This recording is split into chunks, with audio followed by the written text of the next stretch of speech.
সুদীৰ্ঘ ৩ মাহতকৈ অধিক সময় তদন্ত আৰু অনুসন্ধান কৰাৰ পিছতো নিয়াৰ দৰে সংস্থাই কৃষক নেতা অখিল গগৈৰ বিৰুদ্ধে চাৰ্জশ্বিট দাখিল কৰিব নোৱাৰা কথাটোৱে প্ৰমাণ কৰিছে যে কৃষক নেতা অখিল গগৈ ধৈৰ্য কোঁৱৰ, বিতু সোণোৱাল, মানস কোঁৱৰক মাওবাদীৰ লগত সম্পৰ্ক থকা বুলি কৈ ৰাষ্ট্ৰদ্ৰোহৰ গোচৰত কাৰাৰুদ্ধ কৰি যে ইমান দিনে ৰাখিছে, সেয়া যে সম্পূৰ্ণ ৰাজনৈতিক উদ্দেশ্য প্ৰণোদিতভাৱে ষড়যন্ত্ৰমূলকভাৱে আক্ৰোশমূলকভাৱে ৰাখিছিল সেই কথাটো প্ৰমাণ হৈ পৰিছে।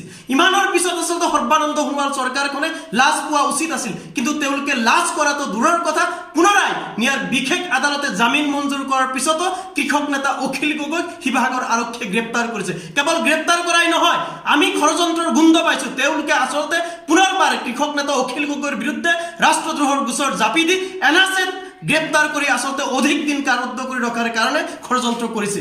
আচলতে তেওঁলোকে কৃষক নেতা অখিল গগৈ আৰু কৃষক মুক্তি সংগ্ৰাম সমিতিৰ সংগ্ৰামী হত্যাক লৈ ভয় কৰে। কৃষক মুক্তি সংগ্ৰাম সমিতিক তেওঁলোকে ৰাজনৈতিকভাৱে ভয় কৰে, আৰু ভয় কৰে কাৰণে তেওঁলোকে আচলতে এনেকুৱা ধৰণে কৃষক নেতা অখিল গগৈ বাৰম্বাৰ গ্ৰেপ্তাৰ কৰি দীৰ্ঘদিন কাৰাৰুদ্ধ কৰাৰ কাৰণে ষড়যন্ত্ৰ কৰিছে। তেওঁলোকে ভাবে কৃষক নেতা অখিল গগৈ মুকলি আকাশৰ তললৈ আহিলে কা বিৰোধী জাতীয় সংগ্ৰাম অধিক ব্যাপক হ'ব, সংঘবদ্ধ হ'ব, ঐক্যবদ্ধ হ'ব আৰু উত্তাল গণ আন্দোলনৰ ৰূপ ল'ব। আৰু এই উত্তাল গণ আন্দোলনৰ পৰা আজিৰ অসমত যি চৰ্চা হৈছে বিকল্প ৰাজনীতি, 2021 চনত বিজেপিক পৰাভূত কৰিব পৰাকৈ কৃষক নেতা অখিল গগৈৰ নেতৃত্বত অসমৰ সকলো লোককে আস্থাত লৈ এক বিকল্প ৰাজনৈতিক নেতৃত্বও কিন্তু গঢ় লৈ উঠাৰ সম্ভাৱনা আছিলে। এই সম্ভাৱনাক দেখি আচলতে সৰ্বানন্দ সোণোৱাল চৰকাৰে ভয় কৰে। সেইকাৰণে পুনৰবাৰ কৈছো, চৰকাৰখনে ৰাজনৈতিকভাৱে ভয় কৰে কাৰণে কৃষক নেতা অখিল গগৈক বাৰম্বাৰ এনেকুৱা ধৰণে গ্ৰেপ্তাৰ কৰি দীৰ্ঘদিন কাৰাৰুদ্ধ কৰি ৰখাৰ ষড়যন্ত্ৰ কৰিছে। তেওঁলোকে অন্তত বিচাৰে 2021 চনৰ নিৰ্বাচনৰ পূৰ্বে যাতে অখিল গগৈ মুকলি আকাশৰ তললৈকে আহিব নোৱাৰে, সেই ষড়যন্ত্ৰত তেওঁলোকে অহৰহভাৱে ব্যস্ত হৈ পৰিছে। কিন্তু আমি কৈ দিব বিচাৰিছো, চৰকাৰখনে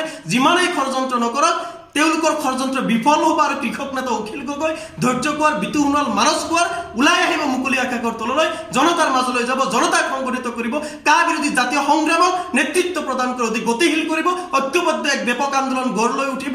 আৰু এই আন্দোলনৰ জৰিয়তে কেৱল কা বাতিল নহয়, কা বাতিলৰ লগতে অসমীয়া জাতি বিদ্বেষী বিজেপি দল আৰু চৰকাৰকো 2021 চনৰ ৰাজনীতি অসমৰ ৰাজনীতিৰ পৰা সম্পূৰ্ণৰূপে ফাৰি পেলাব। এই কথাটো আজিৰ তাৰিখত সৰ্বানন্দ সোণোৱাল চৰকাৰক কিন্তু আমি সকীয়াই দিছো।